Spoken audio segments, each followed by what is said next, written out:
Hello, Lisa. Hello, how are you? Looking so cozy with your scarf. Yes, yes, I needed it. It's cold this morning, and I don't I want to know. turn on my heater. So, I know. I usually have my little desk heater going, but I have it off. But I've had it on before this, so I think I can have enough heat to hopefully last. yes. Mm. Mm. I'm already starting to record, so we can just begin anytime. Okay. But how are you? How are you today?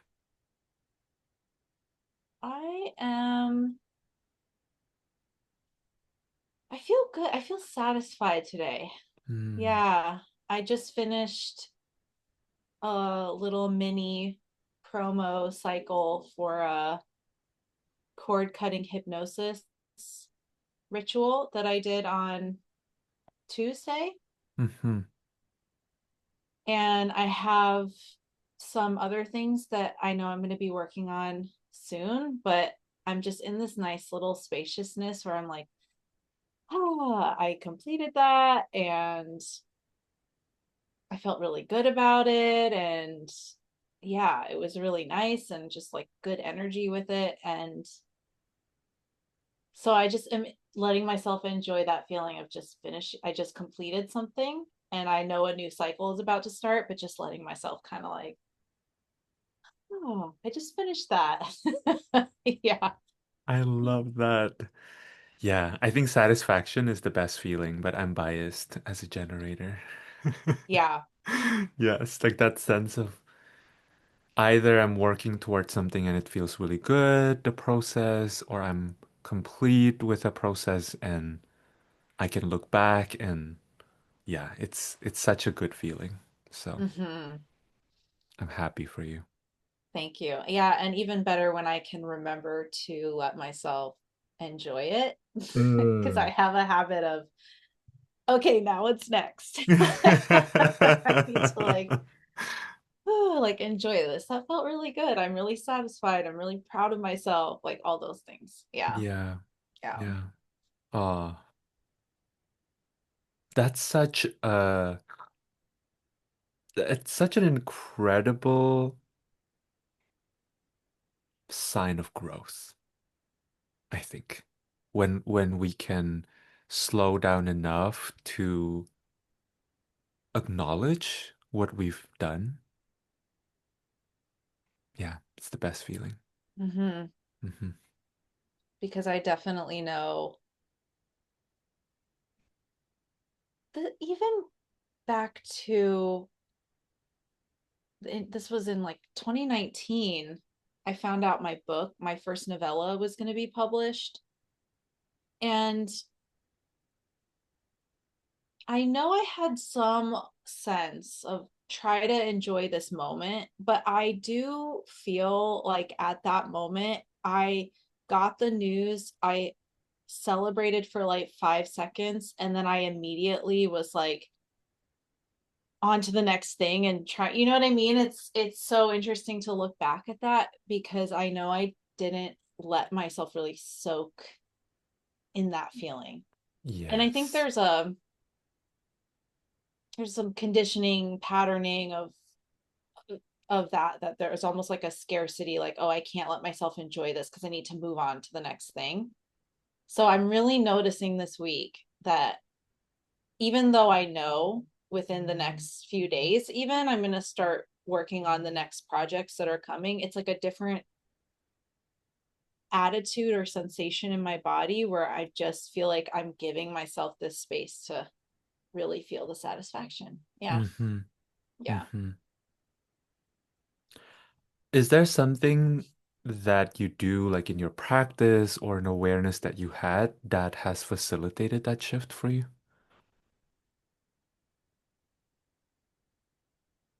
I'm not sure if it's a specific practice.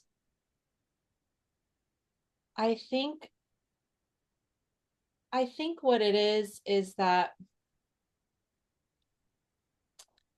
over the last year I've been on, I guess we could call it an initiation with learning how to launch.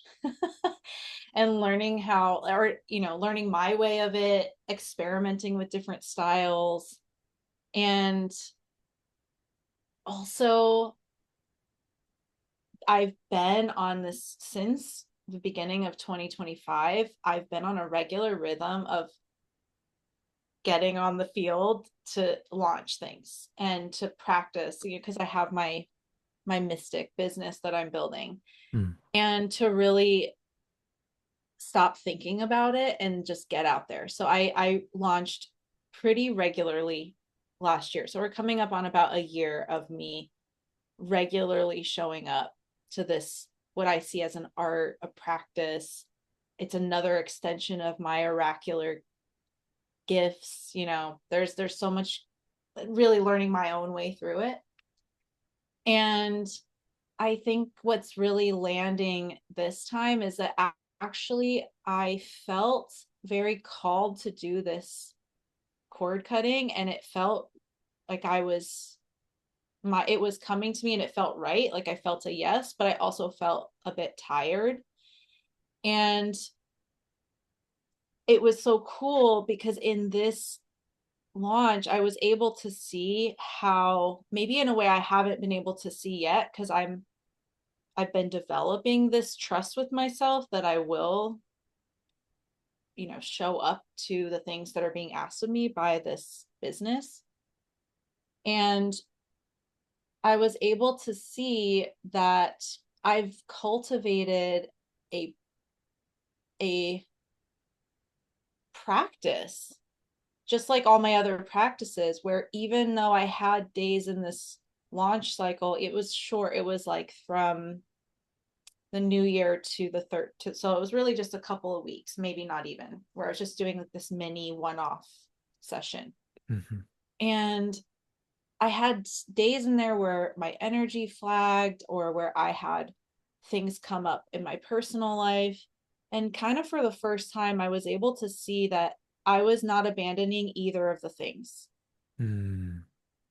I was not abandoning myself. So if I had a day where I didn't I had some personal stuff come up during it, I took the day to tend to that. And then, but I also didn't let myself collapse in the launch either. And I feel like I was able to really see that I've created so I guess this might be the answer now that I've talked it out, is that I've created a healthy separation between myself and my business and my offerings, so that they're not separate from me, but that I was able to kind of, as appropriate, turn toward each one and show up to what each one was asking. So if I Mm. needed to write an email, I showed up, wrote the email. If I needed to tend to a personal thing, I took time for that. And then, but wasn't abandoning or collapsing from either one of those things. Does that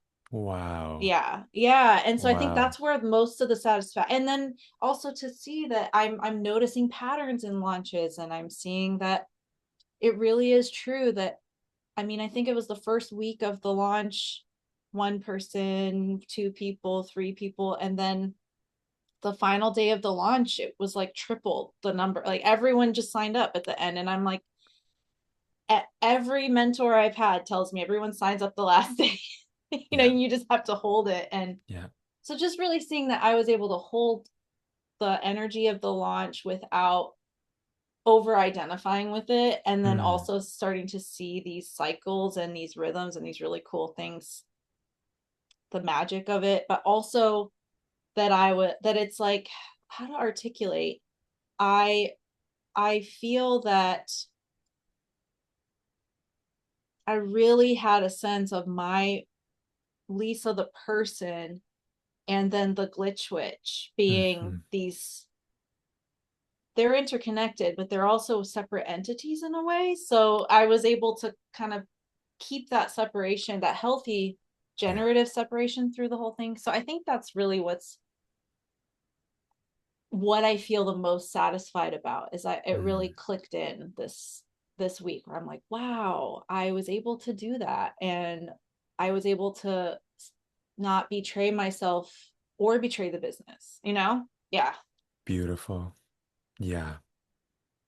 I'm curious to have you talk a little bit about Glitch Witch because I remember the exact moment you changed your Instagram handle, Lisa, and it was electric. I feel like you've always had this electricity. This is how I perceive you at least. I perceive you to both bring but also be inspired by the electricity of your work. And that's always been very present from the very first time I connected with you. And then when you changed your handle to Glitch Witch, it was like, boom, next level.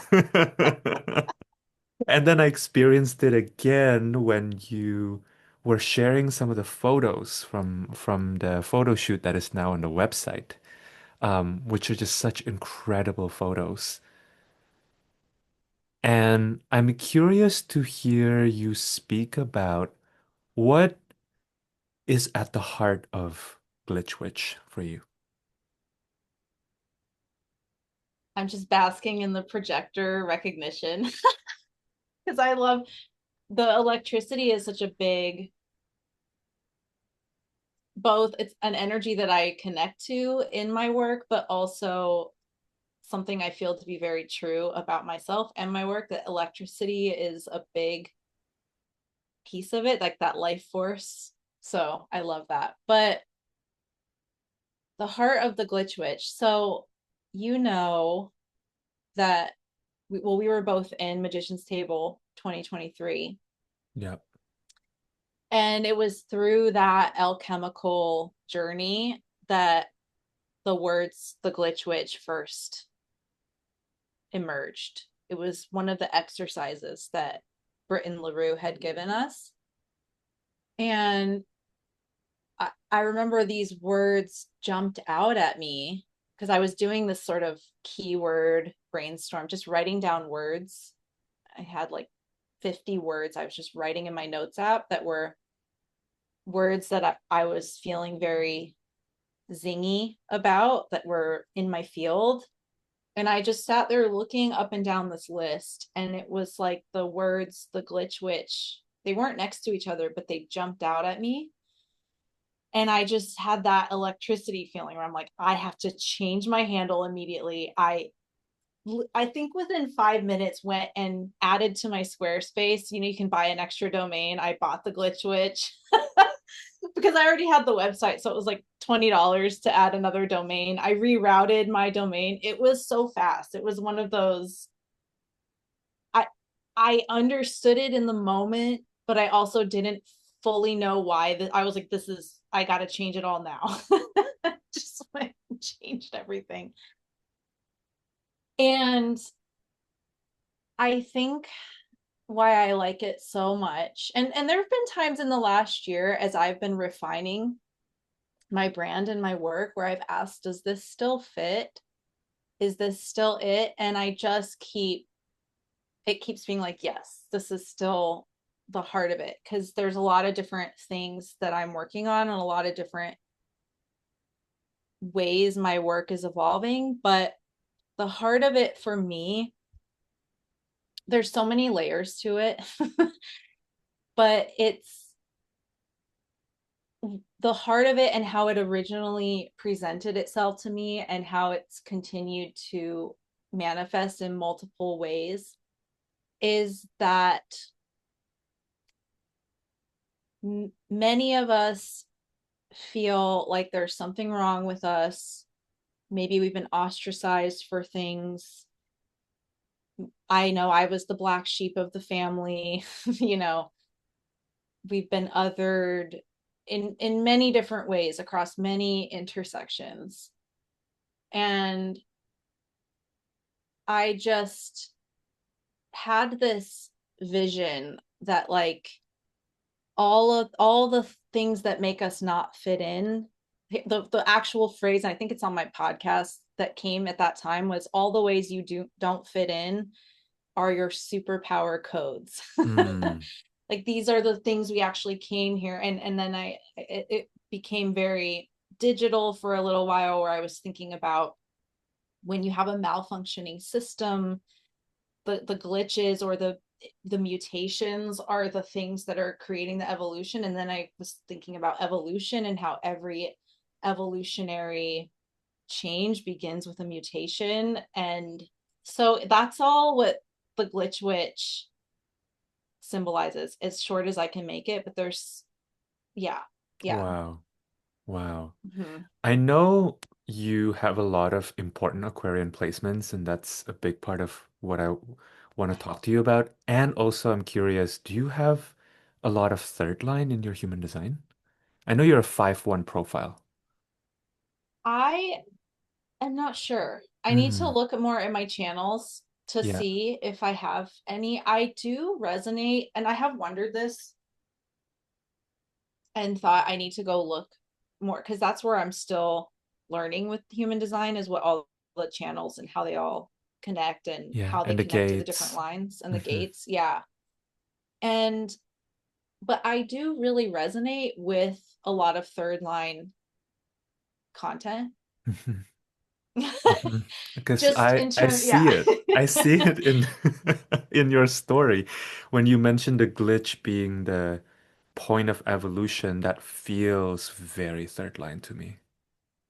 Yeah, and just this kind of experimental, I try this, I try that, I try that, and then eventually it starts to congeal, and I kind of have to make a lot of mistakes to to get to the actual thing, and learning to embrace that. So I'm sure there's something in there. Hmm.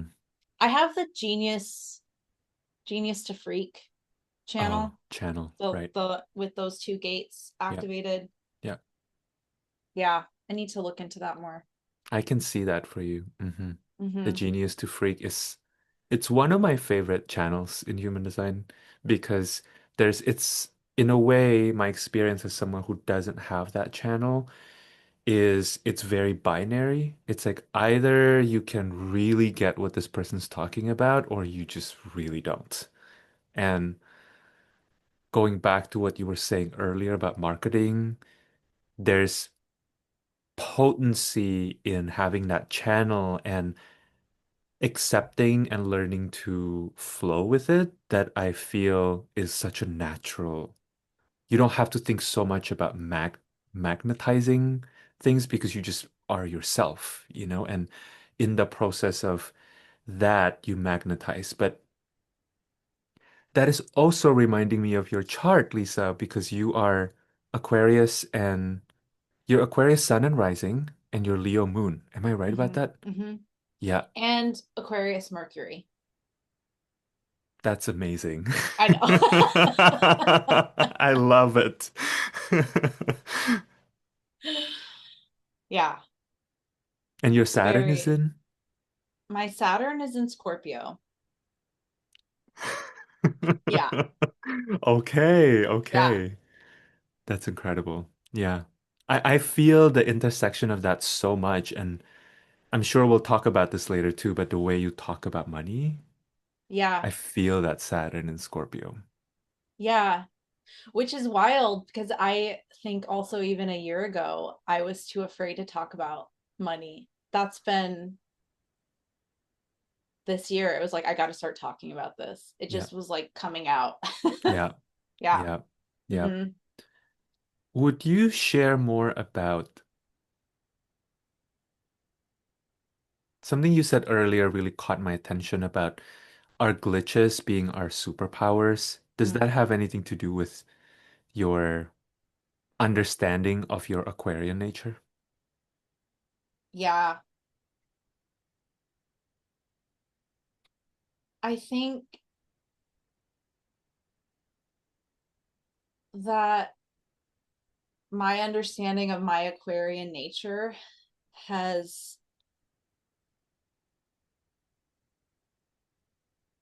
been that have often felt like I don't like I'm speaking or sharing or articulating or having a point of view that's from the future, and then feeling like in the present, like I'm still here, I'm still in the present, I'm not in the future. So there's a way that this uh, language or way of seeing the world or way I feel like it doesn't make sense to me the way the world is structured or how things currently work or any of that. There's a way that I think growing up and being in an environment where it felt like I was speaking an alien tongue to Mm, my family, you know, and I think that's probably the Mercury in Aquarius too, made me feel like there was something wrong with me. And then I was treated like that, like there was something wrong with me, you yeah. know, and that I was the problem. I was the troublemaker. I was rebellious. I was all of the labels, the Aquarian labels. But then as I started to grow into my understanding of myself and my understanding of as I got into astrology, my chart and that sort of thing, it's like, what if this isn't a problem? And what if I'm just here to help illuminate alternative ways of thinking or to share my perspective or to share my vision and let people receive that how they receive it. And Mm, so I think that's actually been my great unlearning or my biggest challenge is just really untangling from needing people to understand and get me. And also there's edges where I'm like, maybe people don't misunderstand me as much as I think they mhm. do. Maybe Yes. that's like my own um I'm above it all, you know, the sort of yeah. Yeah. It sounds to me like your journey has actually brought you closer to your own heart. Does that feel true? It feels very true. Yeah. Yeah. Yeah.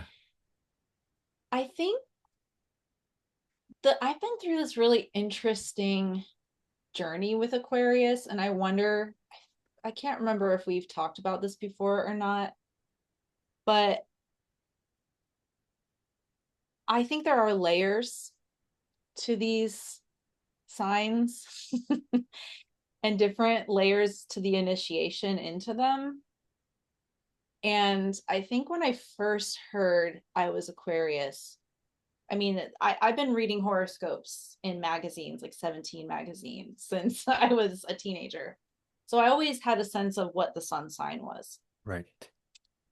And then because I was having this experience in my home and then in my community where I was being told that I was rebellious because I was asking questions or I was sometimes I was doing things that would look rebellious, like not following the rules because I just thought they were stupid. So I got this label thrown at me like I was a rebellious kid. I was um impulsive. I was rebellious. Impulsive, I think, comes from the Mars and Aries, Mm, but I was told I was rebellious. I was told I was I don't remember other labels. Rebel was the big one, and it was used as like it was a problem. And I think when I started to first understand about Aquarius, I, there's a way that I took on the identity of the rebel as a shield yes. and almost became, I guess it's a rebel without a cause. So like I'm a rebel just because. I'm a rebel if you like this. I'm going to like the other thing. If you want me to like this, I'm just going to automatically go into opposition because it felt safe or like an identity, or I'm like, I'm a rebel, you know? Hmm. And in the last few years, this really started. I don't know how it's all connected to my Aquarius journey, but I know it is. But it actually started, I think it was a couple years ago, or maybe a year and a half ago, when Venus went retrograde. Wait, what was the last Venus retrograde? Leo? Yeah, Is that what true? was the one before that? Let me see. I can probably stipulate, but I prefer looking at the Yeah, it chart. was the one before that. Hmm. And there was something about that. So in 2025, Venus retrograded at 10 degrees Aries, and then before that, retrograded Yeah, Leo I thought it was on Venus. Yeah. yeah, on Sorry, go ahead. July 22nd, 2023 was when it started to go Yeah. retrograde. Yeah. So it was that one. It was the Venus retrograde in Leo, and I was pretty sure, but I'm like, let me make sure I have the the facts. That something about that retrograde. My moon is in Leo, Hmm. and that's I think how it's connected to the because it's part of that whole axis. I started to feel this peeling away of actually remembering that when I was young, before I got labeled a rebel and went into this hardened, I'm a rebel against everything, and I'm just gonna fight against the man because the man is not the underdog. All the things Yeah, with which can have a healthy expression, but I think my expression was like a rigidity and a hardening. yeah. When Venus went retrograde in Leo that summer, I started to have all these memories of the time before I was labeled a rebel and my natural personality. And actually, that I was just a very sweet kid and like Mm, very imaginative and dreamy. And I was told my head was in the clouds a lot. And um, so I started to connect more with the visionary, or remember that there was a real innocence, mm, and there was an innocence to my own expression of Aquarius. And I also started to really intentionally begin to unpack the posturing of the rebel who's just automatically a rebel without any intentionality. I think sometimes mhm. we can call on that archetype in a very powerful way, but I had just sort of unconsciously adopted it.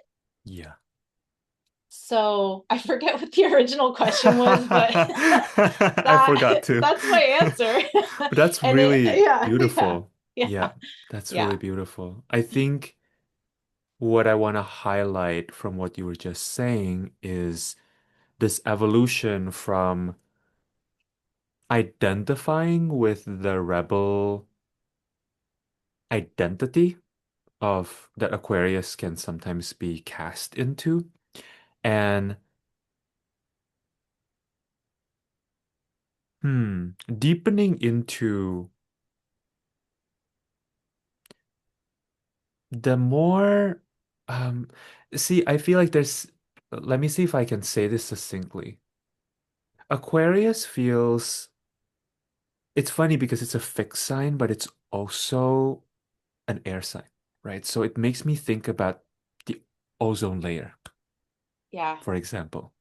Something that has solidity and which integrity serves a very particular function. But sometimes, I don't know, the rebel quality I don't think is wrong because I see it too in my own Venus in Aquarius and North Node in Aquarius. And also there's always something deeper underneath it. That we're usually the rebel phase is a finger pointing to the moon. And many Aquarian people I know eventually settle into that. It's this conviction of their own true nature that is inherently uncategorizable. And I see this too in how you express your work because you are very fluidly multimodal to me. When I looked at your website, for example, I was like, oh wow, Lisa's not going on this giant lecture on like these are the different tools I use. You're just like, this offering is this modality, this offering is this modality, this is who I am. And I think that's really beautifully Aquarian because I feel the integration. You weren't trying to prove a point of, oh, I'm this kind of practitioner, but you were just like, here are the different tools to achieve, or maybe not even achieve, but facilitate specific processes for people. Yeah. I think it has been a journey to even get to that point Mm, because it felt so in the process of gathering these tools and pursuing these different developments, whether it's psychic work or hypnosis or energy work, whatever it is, it felt at first, and this maybe this is a three line something I have going on somewhere, but it felt very disconnected. And but at the same time I was very excited to be learning all these different things, and I had some anxiety initially of how do I even explain this, how do I language this, how do I tell people about what I do when what I do is a compilation of many different things. mm, And there's different approaches for different things, and sometimes I change it up even with long-term one-on-one clients. We don't do the same thing every time, so I think I had some pain there too, just like how do I explain, how do I mm, explain this. I think sometimes I think that that has to do with I have Gemini in the fifth house, mhm. or yeah, my Yeah. fifth house is Gemini. I have Chiron in Gemini. Mm, Yeah. So then there's this, there's been this feeling of I like so many different things. I like, and it's all part of it. And I need all these different, like it's incomplete without the whole weave. But then I struggled to articulate it or feel like people could understand that sort of be like quality of all these different interests that I have. mhm, mhm. So I think it has just been a process of just practicing, experimenting with people. And then I just recently redid my website, and I kind of just took that approach where I'm like, this is what it is. Yes. Yes. Yes. I could feel it Yeah, reading your yeah. And I words. took time to kind of map like, how does this all connect? But also, they're different things, but they're Yeah. all kind of connected in the pathway of what you're looking for at a certain point on your stop. And I'm just going Yeah. to bring a different medicinal, I guess. Yeah. Mhm, mhm. Yeah. Wow. That's really beautiful. I will also add this year, I got a very clear message from my guides. And I think my astrology kind of speaks to this year too. But they were like, no more certifications. No. Not that I'll never do more practitioner development stuff again, but it's been very clear that this is a integration year and a I was in a class with one of my teachers, and she used the phrase, she was talking about the work that she's made with her husband for, I don't know, 15 years or something. They've created this massive body of work. And she referred to them as apex teachings. She's like, these are apex teachings. And they are teachings that we have that have roots that we have been devoting our life and study to for the past 15 years. And I was like, what are my apex teachings? So I'm kind of on this mission this year to let everything that I've been studying, it's like all of that was like collecting stuff for my little fool's bag, and Hmm. it's like I'm on this journey this year to start to let it all coagulate and to really give roots to the world that I've created in Yes. this business. Yeah. Yes. I've found in my own personal journey that when I get stuck in the loop of constantly learning new skills, it limits the amount of time and energy and space I can use to integrate what the existing tools are teaching me.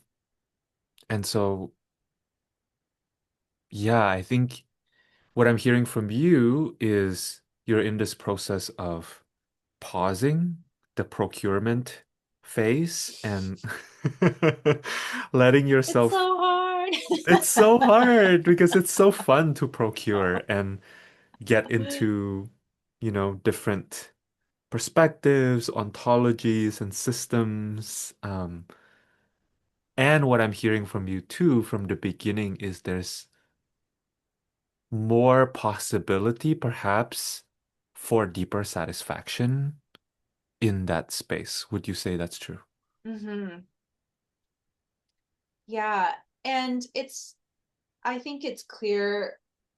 I think you know this, but I'll just say it out loud. Is this isn't to say that that phase was, there's nothing wrong with it.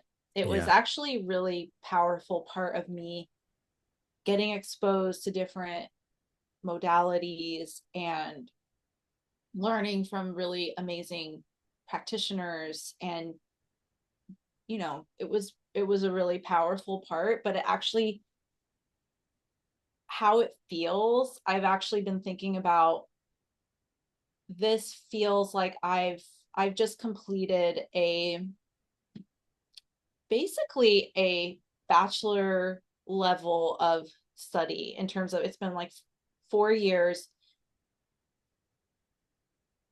That's actually been 6 years. 6 years since I really started taking trainings. Yeah. So maybe it's master level, and moving into, one of my clients said this about something a while back too, but I'm moving into the PhD level, which is where you're not doing so much classes. You're actually applying it to your own uh, synthesis of what are you doing with what you've accumulated and learned. And because we don't really necessarily have mystery schools in the same way, it feels like this time has been me learning from other people, working with masters, working with you know um other people who've been on this path for a while. And now it's like, it really feels like it's a time to, there's a way that it feels like it it's somewhat still on the surface, Mm. not in terms of me or my energy, but the knowledge, right? And the knowledge wants to now have time to be planted, and to see what I'm going to make of that knowledge, and how I'm going to now um, create my practices and my teachings and my work with people. That feels like, if I continue at this moment to just get another practitioner certification or whatever, it's like it's keeping it at a shallow level. It's like just reading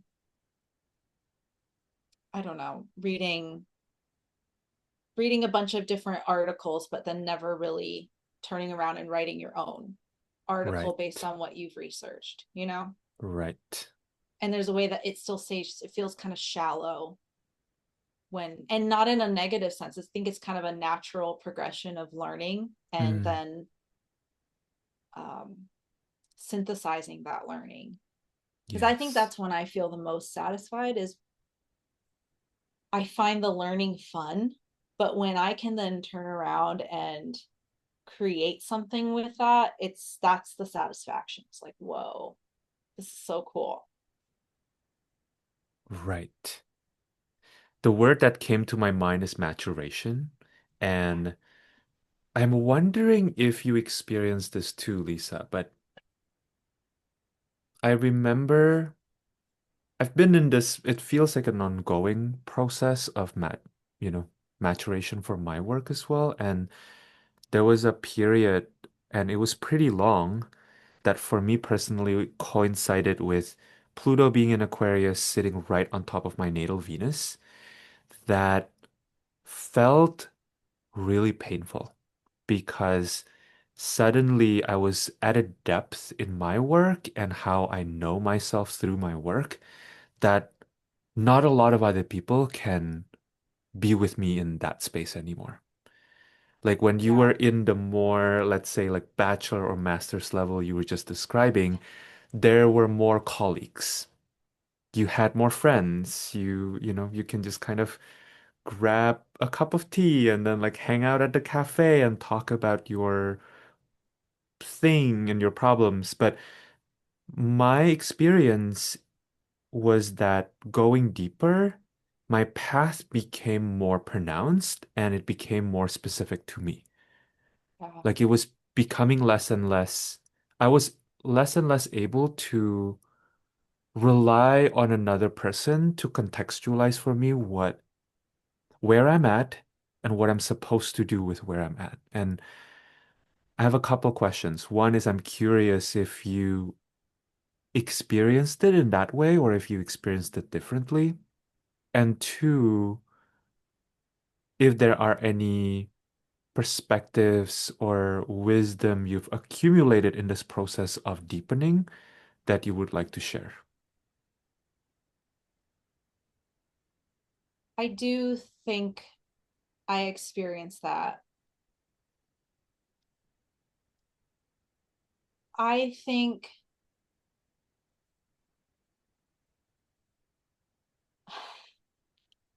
I don't know if this is the having so many aquarium placements. I feel like this is gonna sound so my shallow is most people's really deep.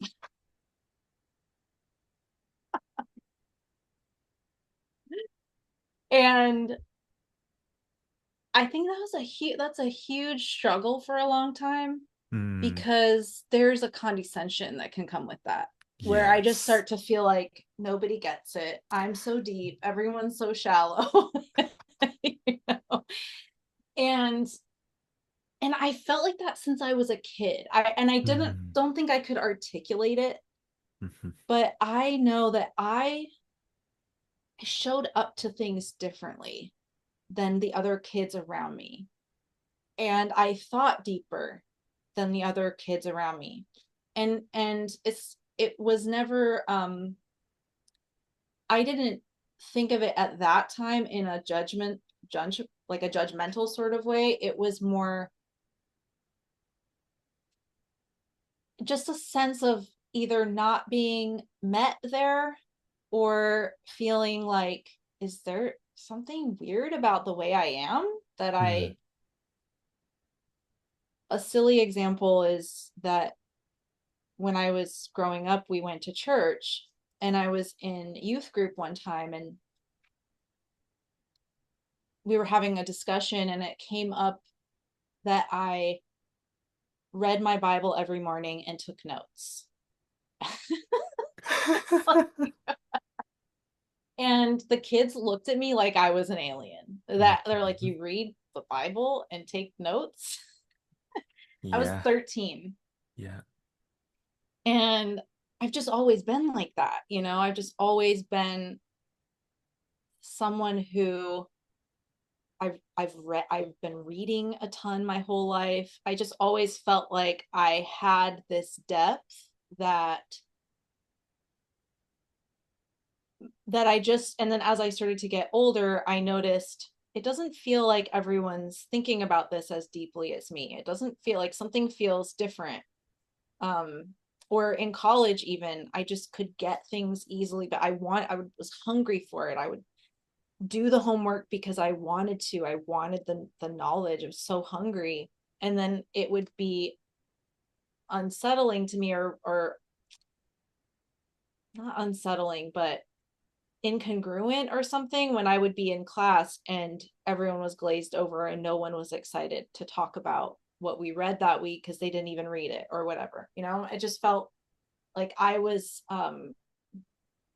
it's just naturally who I am. But I think what's helped me the most with this is actually working with Pilar Lesko, Hmm. and just doing that style of energy work that she teaches. And one of the ways that she talks about this is with, I think she said something recently like, no one is going to care about your work the way you do, and no one is going to get your work the way you do. And even she kind of calls like layer one people are the people who really get it and really see you. And then there's other people though that want to learn from you, but they're she talks about, and you know this because you're in her spaces, but she talks Yes. about this as getting a hello, Hmm. and also getting a hello to what's going on with their hello to your Hmm. work. Right. And to not be not, and then it's just not a problem because you're kind of, there's a compassion that can come in when you're able to get hello to the people who are engaging with your work, and also a lot of energy to clear around needing everyone to understand every single thing about the depth that I'm at. Because I'll also, that's, if I'm in a role as a teacher, I should be in deeper. That's what you're, that's literally why you're teaching, not should in Yes. a shamey way, but like that's what you're doing. Functionally. And Yeah. yeah, and if I'm going to have be a in a healthy kind of leader or teacher or mentor role, I need to be working on my side with any kind of condescension or you just don't get it that could come up, because that's not a healthy dynamic either. So really working with those energetic tools of clearing energy around needing to be understood, needing everyone to get me, needing everyone to meet me there. And then when I can get that psychic hello to where they can meet me, Mm. and to let them be there, even if they're not getting the whole thing, or even if they're like not able to see what I'm doing in these depths, you know, it's like that's, they're where they can, and maybe by engagement, maybe as they engage with that piece, maybe that's all they need. Maybe that'll open the door for them to start to get a better hello to what I'm doing. So I think that's Yes. just really helped me so much with clearing out some of the resentments. I think the projector bitterness that can come in. Hmm.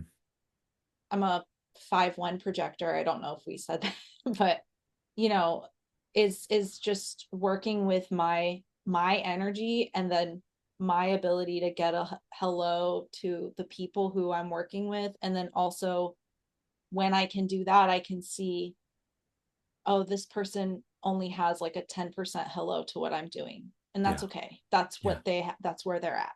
Yeah. And it's just not personal. Yes. Yeah.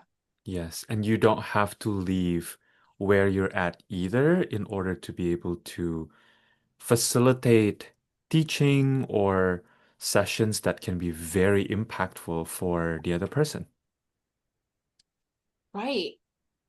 Because if I leave that depth to try to meet them there, to kind of try to cater, that's that's not satisfying to me either. So, and Yes. that's also condescending. That's still part of that condescension. It's like, I am staying where I am. I'm going to teach from here.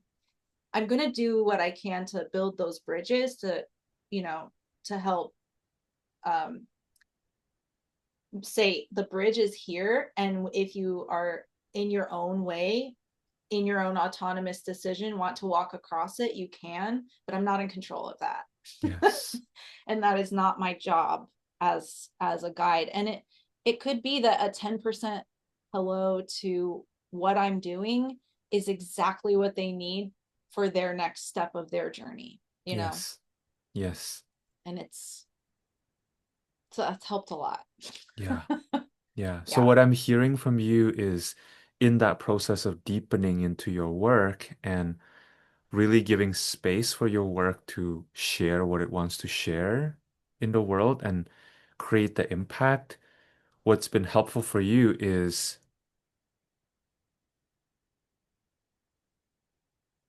becoming comfortable with your own expertise and your own depth.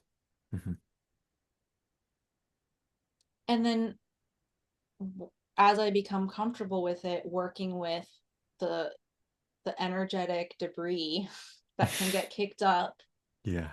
when either that offends someone or Mm. someone doesn't get it or I assume they don't get it, you know, Right. right? So it's just really being fully with my stuff in it. Because it Hmm. can bring up,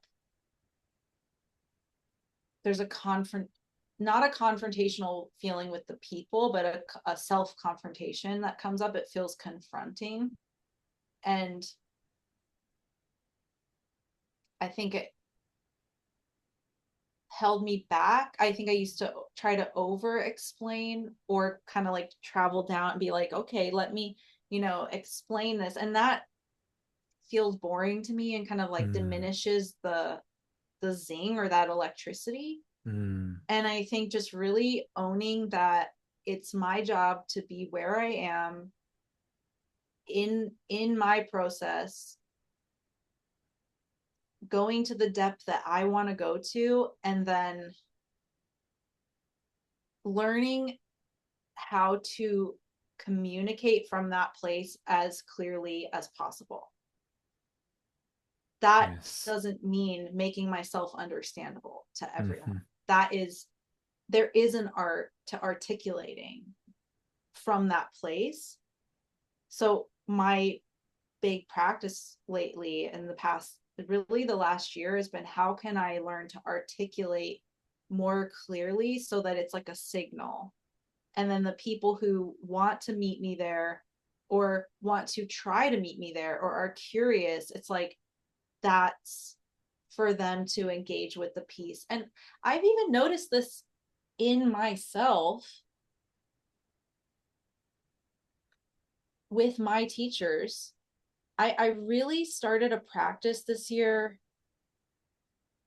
maybe a year and a half, 2 years ago, of re-listening to my classes with my teachers. I used to just inhale them and move and keep going. But I've actually found that it's true for me too. Like there are times where I re-listen to a class from a year ago and I'm like, I am hearing totally different things this time. Right. Right. I did not hear this or even clock it the first Yeah. time. So even with my teachers, the people I'm working with, it's like the fact that they have the grace to teach from their expertise and not condescend to try to make it all understandable. They're articulating it, but they have the grace to let me be in my journey too, you know? So yeah, I just think it's really cool. Hmm. There's a dimensional time space warp intelligence that I feel you're speaking to here. I've also been experiencing that with past versions of myself. I would listen to past versions, and from the perspective of now, it's like, whoa, what was that? And I think especially on the journey to being a practitioner or continuing to cultivate your perspective and your skill as a practitioner, this can present a lot of challenges for people because it's somewhat cringe to look at previous versions of yourself, and it brings up a lot, especially if you mentioned earlier having religious trauma, or kind of maybe patterns of self-loathing in our upbringing, right? But I found it's wild, Lisa, when I look at past versions of myself, what they were trying to say, I'm like, wow. Yeah, And sometimes they say it better than I can now I because, know. right? Because Sometimes maybe I'm they, like, what were you plugged into? Can I get plugged back into? Like, what? yeah. Yes, and I think that to me, it's always such a humbling experience because, of course, we like to think we're continuing to get uh, better, or we're continuing to get closer to the heart of our work. And I think there's truth in that. And also, it wasn't like before we weren't able to touch in with that either. Yeah, Yeah. I think it really is just in some ways, for the most part, for me, just I'm learning to articulate it more. Mm, And also learning how to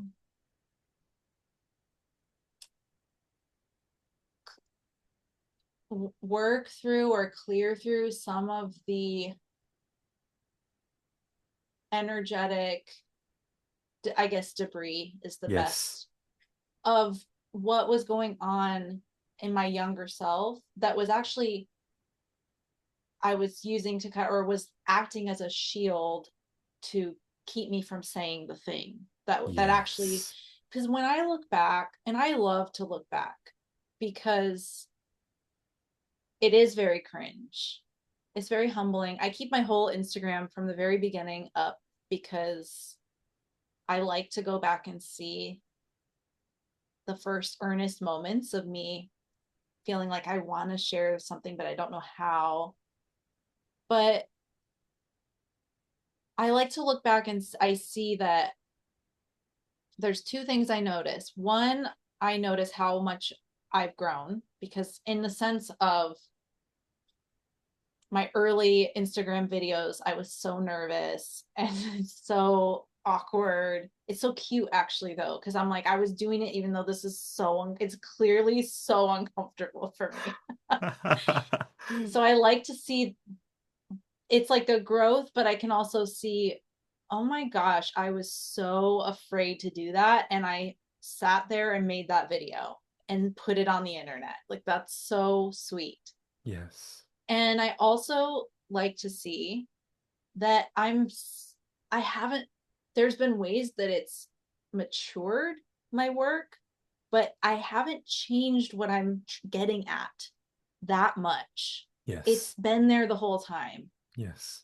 and it's coming out in different ways. And there's moments of real lucidity, like you're saying, where I look back and I'm like, whoa, it's like a lightning bolt struck. I wrote it out, put it out there, and it was very clearly the the stuff I'm still talking about now, Mm, or sharing about, or teaching about, or whatever.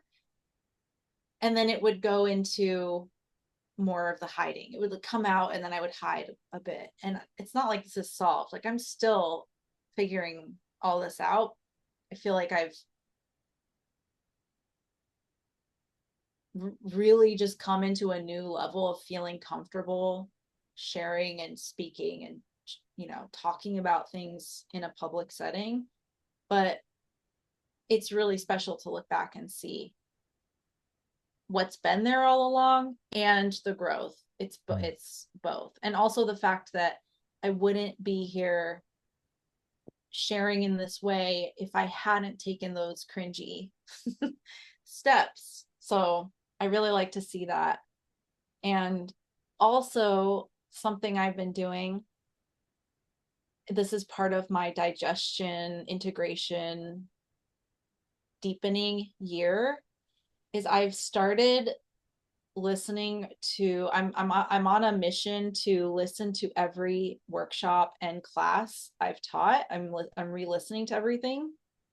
and I'm taking notes. I'm like, what Mm. are the things I always return to? What are the things I'm saying the same way 1,000 different times? And it kind of just helping me get a distillation of what am I doing every time I sit down to teach people? Like, what am I really getting at? What am I clearly obsessed with? That's been kind of fun. And also the same thing where I'm like, wow, I was talking about this then. I don't remember that I was even thinking this way. This is so cool. So that's Yeah, my ongoing project. that's really beautiful. I am also feeling into your Scorpio 10th house. Is that right? You have Scorpio in the 10th house? I get confused because I think it's different in Placidus and whole sign. I Mm. think it changes based Based on on, which one. But yes, I in wonder one if I of have your those. chart here.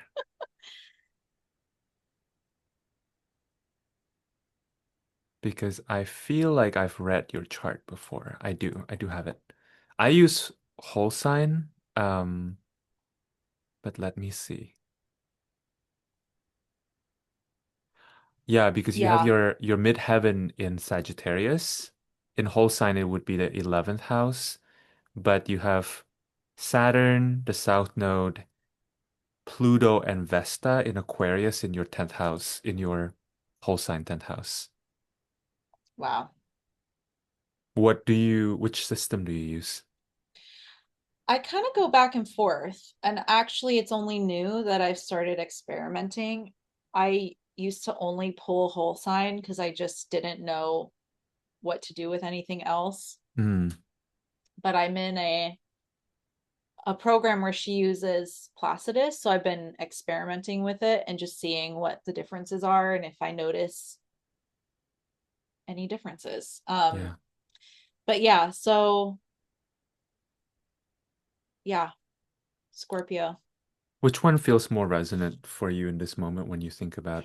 I feel like we ended up talking a lot about your 10th house from the Mm-hmm. perspective of your first house, Aquarius, but we ended up talking a lot about your 10th house. So I'm curious which one feels more resonant for you in this moment. Does 10th house Sagittarius or Scorpio feel more resonant? Are you leaning towards one over the other?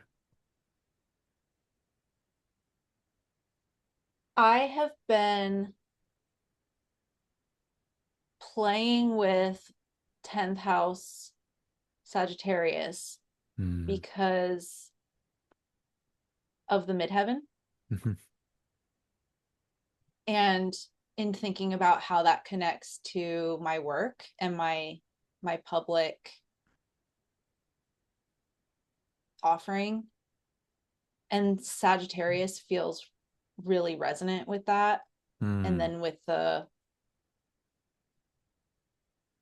ruler of Sagittarius, Jupiter, right? Yeah, being in Placidus, actually in both. Mm. It's in the 12th house in Capricorn. Mhm. So I've been thinking about a lot of all those things a lot and Yeah. what that means for the type of world I'm building. I've really been thinking about Jupiter in Capricorn in the 12th and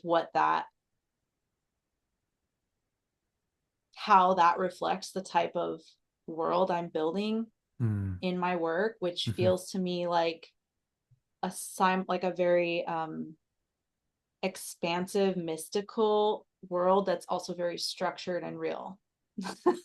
Yeah. Yes. Yes. So I've been thinking about Sagittarius in the 10th house in that sense because I've been really playing a lot with the midheaven and the ruler of my midheaven placement, which is Jupiter, Yeah. and how all that connects. Yeah. Right. But I'm also very, and I don't know if this is the Aquarian or what, if it's just me. I've gotten readings from people who read whole sign, and I've gotten readings from people who read Placidus, and the readings are always resonant. So I'm Yeah. like, it just depends on the lens. And I love Mm. hearing, I feel like it's not, the context is more important Mm. and I find it's kind of fun to shake up some of the rigid tendencies I can have to let things move around and not be married to things being fixed in a certain place, Yeah. because I Right. can go into that, Mm-hmm. and so I Mm-hmm. think it helps keep me fluid. Yeah. Yes. Yes. Mm-hmm. There was a passage that I wanted to read back to you from, I believe this is one of your Substack posts, and Ooh. it pertains to your work. And in this moment, hearing you speak about your work and your Sagittarian midheaven makes me think about this passage specifically. And you wrote, when I first started out, I was teaching about mystic creativity. This was very popular. I have seen a pathway where my entire business was helping people write books with mystical tools. But to tell you the truth, that pathway does not excite or interest me. It's not that my work doesn't still touch on creative expression or that I'll never help someone write a book. It's not that I'll only do ET contact work. It's just that my work wants to be as weird, multi-passionate, versatile, and expansive as I am. It also wants to be a little dangerous. Devil emoji. I don't want to fit Ooh. myself and my work into a neat box just so I can make sense to a lot more people. I want to stay in devotion and communion with the living pulse of my work so it will speak to the right people, which feels very Sagittarian to me, that sentiment. Yeah. Hmm. Yeah. Oh, it's so fun to have your words read back to you.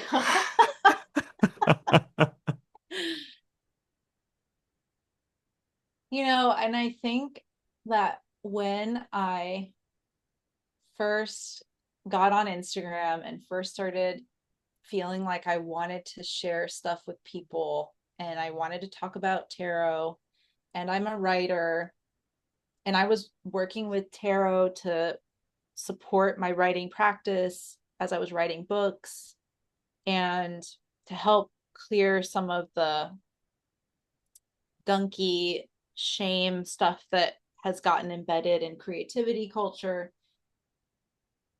I automatically, naturally started talking about creative expression. Mm, And I thought, oh, this is what my work is. Like, I'm going to be mm, helping people with creative expression. And even though I still didn't know a lot about marketing or selling or having a business, I did have a sense that there was a market for that, that, that I would, if I could figure out how to do all those things, that I could have a business doing that. And then the work just kept leading me in all these different directions. And I think it was the Sagittarian nature of the quest. There's a quest called, I'm not going to say what it is, but I'm building something that's going to launch this spring that is the biggest thing I've ever tried to make to mm, date. mhm. And as I create this thing and start to structure it, I've been watching The Mummy. Say more. The Mummy, and there's a new John Krasinski movie called Fountain of Youth, Hmm. which is that sort of adventure quest, archaeological artifact, adventure tale. And I've been watching, what's the other one? Oh, Indiana Jones. And I've realized that and I think it's very connected to what you read there. It's to try to make my work be a specific thing it feels like it takes the life out of it, or if it's like I'm just a creative coach, you know, which is nothing wrong with that. It's just it started to feel, it was exciting for a while because I was following the pulse. And then when the pulse started to lead me somewhere else, I'm like, but I've been talking about creativity this whole time. What am I going to do now? And then but I was like, I got to I could stay here and keep talking about creativity because it's fine, and people are resonating with it, and Mm. people like me talking about this, and I was getting traction and momentum. But then I was on another quest. I was on another adventure, and I wanted to share about that adventure. And so I did at first kind of fall into this trap of every time I had a new quest or a new pulse that I was, you know, pursuing, I would start to think, this is it. This is what it wants to be. And then it would shift again and it would Mm. shift again. And I'm like, people are going to think they're not going to know what I am or what I do. And it's so much harder to market this. And what I actually realized as I've been thinking about that is that it is harder to market that. Mm. And my insecurity around that wasn't around not wanting to build that type of business that lets me have that freedom to quest and invite people into the quest with me, but that I need to develop the skill to be able to articulate that. And Yes. that's an initiatory journey of learning that skill. Right. And so it doesn't mean it can't be done though. It's like I'm learning that skill Yes. of also there's a art to, I think, having that sort of world that I'm building without being having people be confused about what's happening all the time. and Yes. and I'm not saying, like, there's been different points where I feel like that probably has been the case, because I think part of building the skill is getting it wrong Mm. sometimes, a lot of the Mm-hmm. time. Mm-hmm. But I do feel that as I develop that skill of being able to bring people on my different interests and journeys and following that pulse with me, that people are more willing to go on that ride because I am learning how to articulate it. And that's just going to be an ongoing journey of building that skill. And yeah, that's that Sagittarian adventure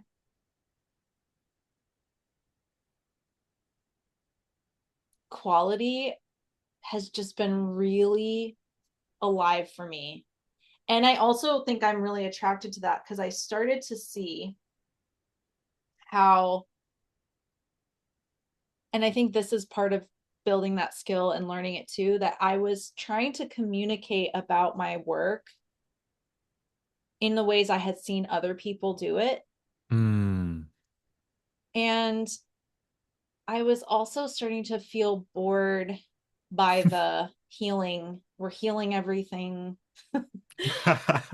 all the time. It's just endless healing. And I'm like, what if we could inject a little danger? What if we could Mm. we and but also I'm coming at that very archetypally. I don't Yeah. actually I'm not going to go like Indiana Jones in a cave full of snakes. Mm-hmm. But what is the version of that for my business? and and how can I work with that archetypal energy for homebody bookworms like me? you Yes. know so I've been really playing with that energy of the adventure and the quest and the seeking of these lost ancient artifacts, and then Mm. the danger that happens along the journey and the narrow escapes. And I don't really have a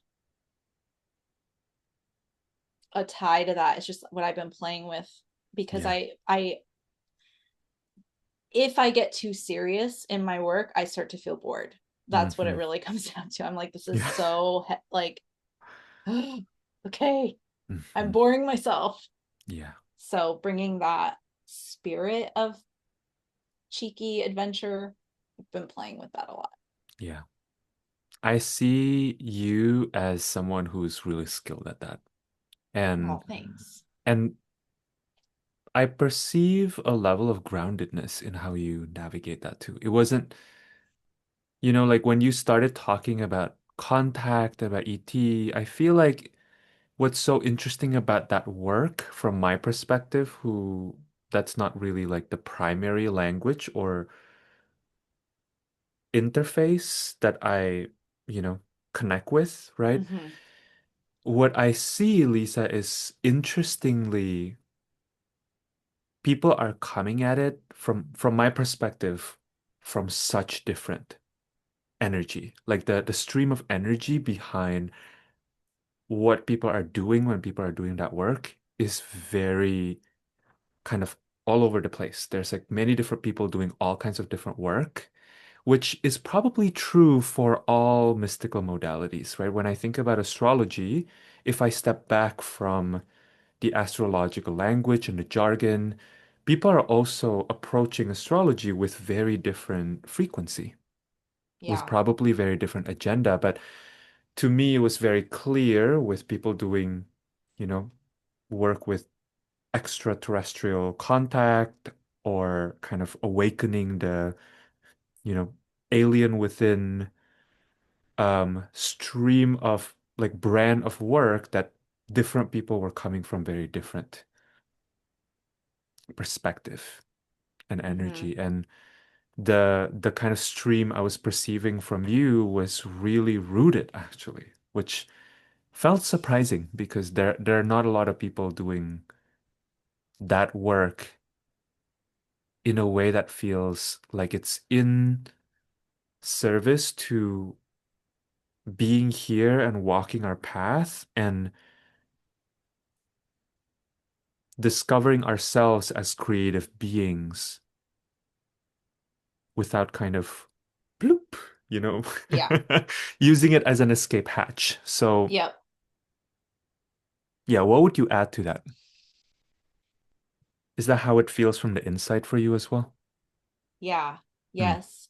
And I actually think because of what you're talking about here, when I first started to have these this broadening of my perception where I was literally being contacted by these beings and also having these memories of lives in other places, I was actually like, oh, come on. I was like, really? Why? Do we have to go here? Because my experience with that world was like I didn't resonate with it and it yeah. felt very ungrounded and it felt like and what happened was I started to have these experiences, so I start restart reading things or dipping a toe in here or there and immediately being like no, no, or I Mm, would go into a space and be like, this is repackaged rapture. This is there's a disembodiment or like a lust, a longing for, or a fantasizing really of not having a body anymore and not having to be in this plane. yes. And this also kind of hyper puritanical belief that if we could just be pure and high vibe enough that we could actually do that now. We could just bloop, pop into the other dimension and just leave this Right. mess. Hmm. And that really just doesn't resonate with me. And I don't like to speak with judgment about it because I think there's an intelligence to any exploration of thought that's happening. It's not for me to micromanage. Mm, But I actually really took a long time to start talking about it because I was really scared of being perceived kind of like what we've been talking about this whole time of like I knew where I was with it and what my lineage with it was. And I have a teacher who is the pretty much the only person I have found in that space that is grounded in the energy I want to be grounded in when it mm, comes to it. hmm. And she has a loyal following, but she's not one of the sensational ones. Like everyone, maybe not everyone, most people, if I say Bashar, they're going to know who Bashar is for the most Correct. part. Yeah. She was coming up at the time Bashar was. My This is Lisa with Lyssa, Lisa Royal Holt. Mm. And she's kind of the opposite of a lot of the sensational disembodied stuff. And I actually think people kind of pass over her because of that. I mean, I'm not saying, I'm making it sound like she doesn't have a thriving, successful following. She really does, Mm. but it's just not, she's not one of the celebrities in the way that Bashar or some of the other really sensational ones are. Yeah. And I think it's because she's everything she channels is constantly bringing us back to the body, back to now. We're not transcending this. We are not, we're coming more into integration with Mm. all of it. Yeah. And she talks a lot about integrating polarity and stuff like that. But anyway, I really had a fear of talking about it because I was like, you know, there's a stigma, and then there's beyond the stigma in the spiritual space, because there's stigma about it in the spiritual space, and then there's stigma about it in like the regular world, because in the spiritual space it's like, oh, those people are just spiritual bypassing, out of touch, all the things. And then in the regular world it's like you're out of your mind. Hmm.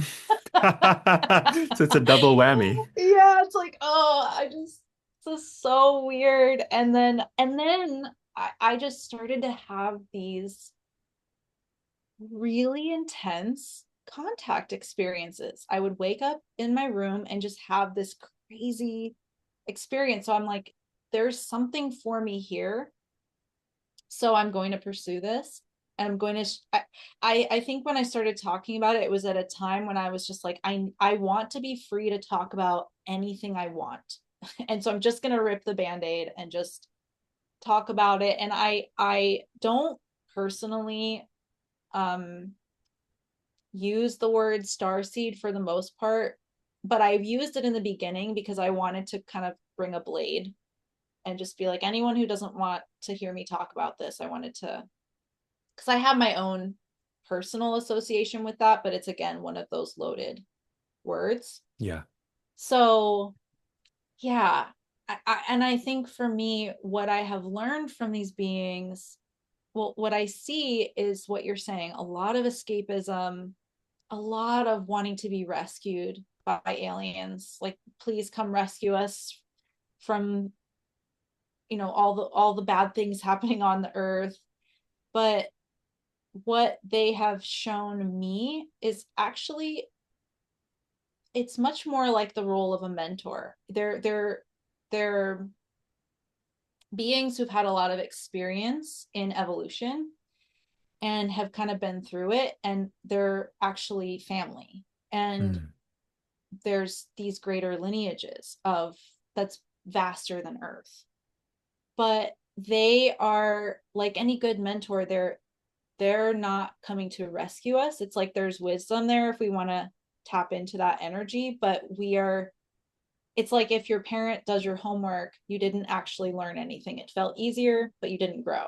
you know? Mm. So, and they're not I don't see them as parents either. I see them as just kind of, I don't know if you've seen the movie Interstellar, where there's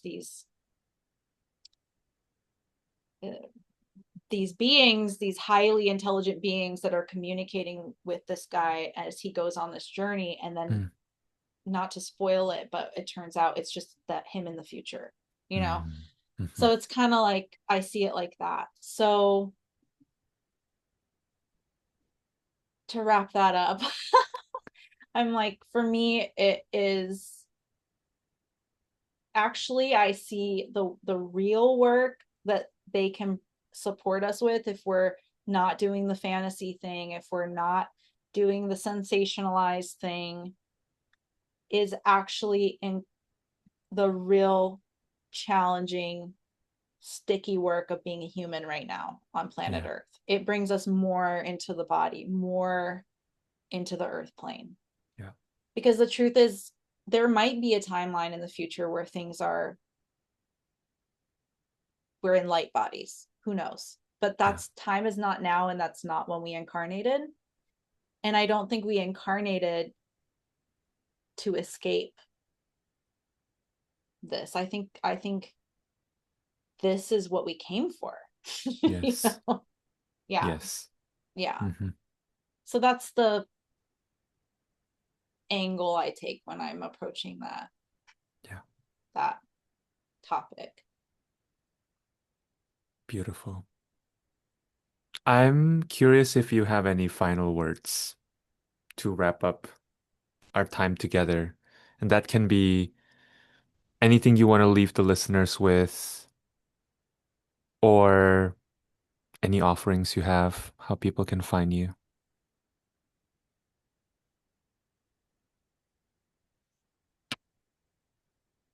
When I tune in and see what feels alive for me right now is,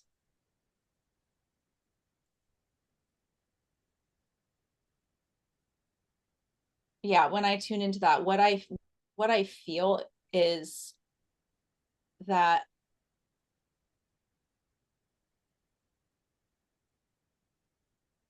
there are so many forces, and I don't mean that in a scary way, but just so many forces vying for our attention and our energy in this moment in time.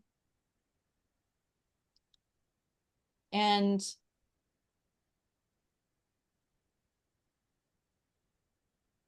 as wild as things are in these times, what feels true to me is that this, any sort of solution to all the many things that we're experiencing as challenges, both personally, locally, nationally, globally, any sort of solution that's going to be life giving is going to come out of each of us being in as resourced a state as possible. Hmm. And I think I see a lot of almost like it's a duty to be constantly outraged, but I also think about how draining and fatiguing that is, and how that's kind of the goal. Mm. So I just feel like it's so important that if we are in a moment in time, in a place in the world where we have access to the ability to resource ourselves, at least internally, it's such a huge, like, to me, that is the starting place. Yeah. And there's all different other things that are going to be um that's going to look different for different people, but I just have this vision of so many people unhooking from that machine that's just kind of unconsciously driving all this. And I have this vision of what does the world look like when we hit a tipping point, and it's like so many of us. And to me, that doesn't, that can veer into that fantasy place, right? But to me, it's coming from this very structural, grounded Capricorn place of what do we actually, it's easy to look out at the world right now and say everything's falling apart, Mm. but if it's like, what are the bones, what are the structure of what we're going to rebuild? That's where I spend my energy and time. And I'm just one person, so that's my way of approaching it, but that's where I'm putting my energy, is like, what is going to catch us? And Yeah. what is it made out of, and what is the energy behind it, and how can I do my part to build my section of that infrastructure from a resource place that can then be built with the collaboration of many other people doing that all across the globe. Mm. And I think like to think of that as like that's the legacy we leave our kids or future generations. And Yeah.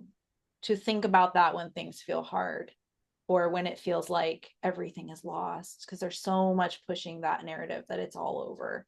Yeah. Yeah. Yeah. Thank you, Lisa. That was incredible. And yeah, what a fantastic conversation. And I just love all the wisdom that you've been sharing. So thank you. Thank you so much for having me, Jonathan. I loved it. I always love talking to you. Me too.